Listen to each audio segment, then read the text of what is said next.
of bills and payroll.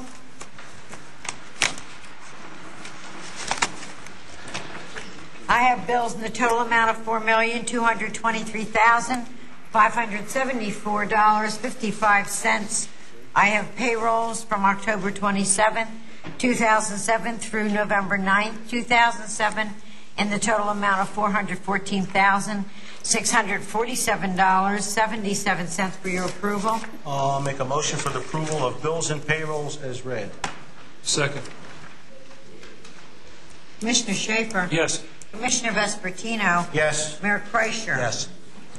This time, is there anyone from the public like to address the Commission on any issue this evening? All right, thank you. At the last meeting of the Commissioners on November 1st, 2007, I addressed the issue regarding the city's failure to maintain a balanced general budget and cited other financial findings by the city's own official auditors. The Commissioners at that time, as reflected in the minutes of that meeting, blamed the problems on the computerized system obtained some 3 years ago. I didn't think that that was an adequate explanation because the Commissioners did also say that the books were maintained by hand before the computerized system was put in place, and I don't know why it takes 3 years to implement a computer system and why the system by hand couldn't be used supplementally if the computer wasn't working. But be that as it may,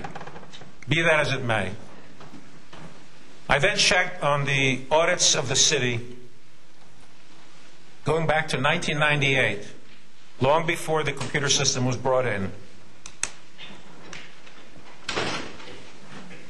These reports did not appear in any publication that I've seen, nor their conclusions and findings and recommendations.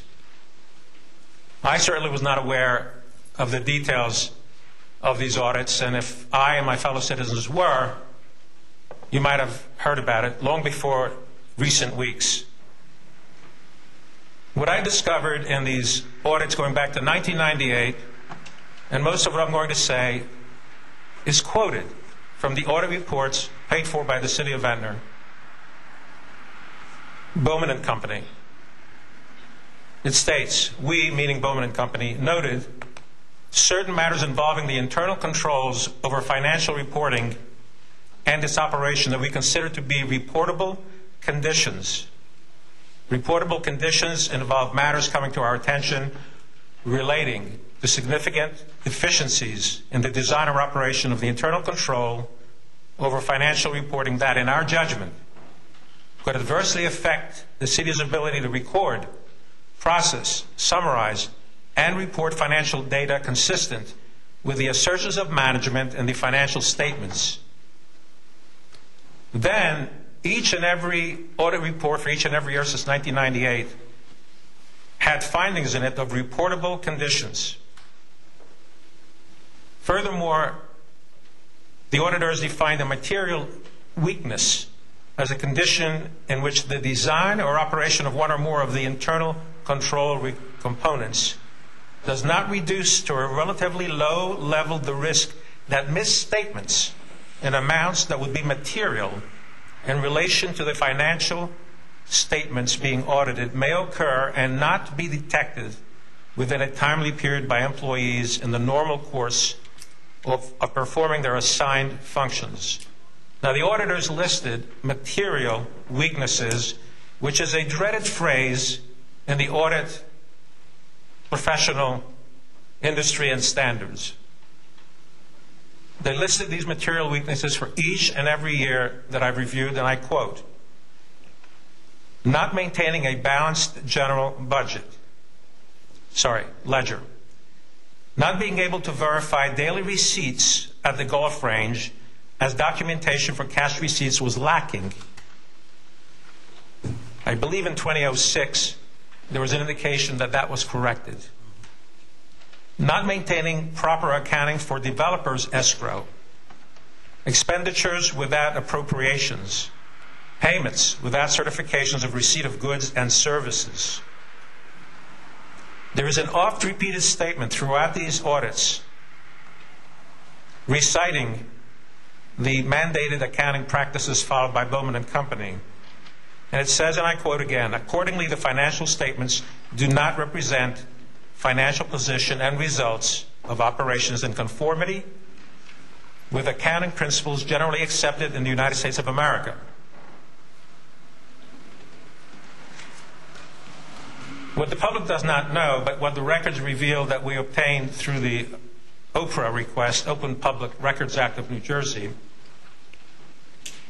is that each year that you receive an audit, you, the commissioners, you're obligated by law under criminal penalty to adopt a resolution stating that you did read and become familiar with the findings of the auditors, that you understood them, and you're also familiar with and read the recommendations by the auditors. I read those resolutions. I have those resolutions signed by you. From 1998, I didn't go back any further because I think that makes the point, from 1998 through 2006. Let me add a little something here about professional standards by the auditors. There's something in the law, the federal law, called the Sarbanes-Oxley, O-X-L-E-Y, Act of 2002, which mandates that management include in the annual reports to shareholders its assessment of the effectiveness of internal control.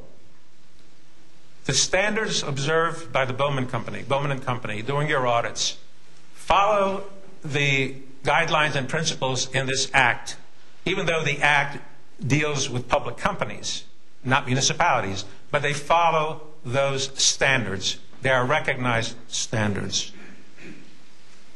One might wonder, reasonably, why this Board of Commissioners did nothing to rectify repeated failures in the financial records for all those years, and did nothing to deal with the chief financial officer, who happened to also be the assessor, for all those years,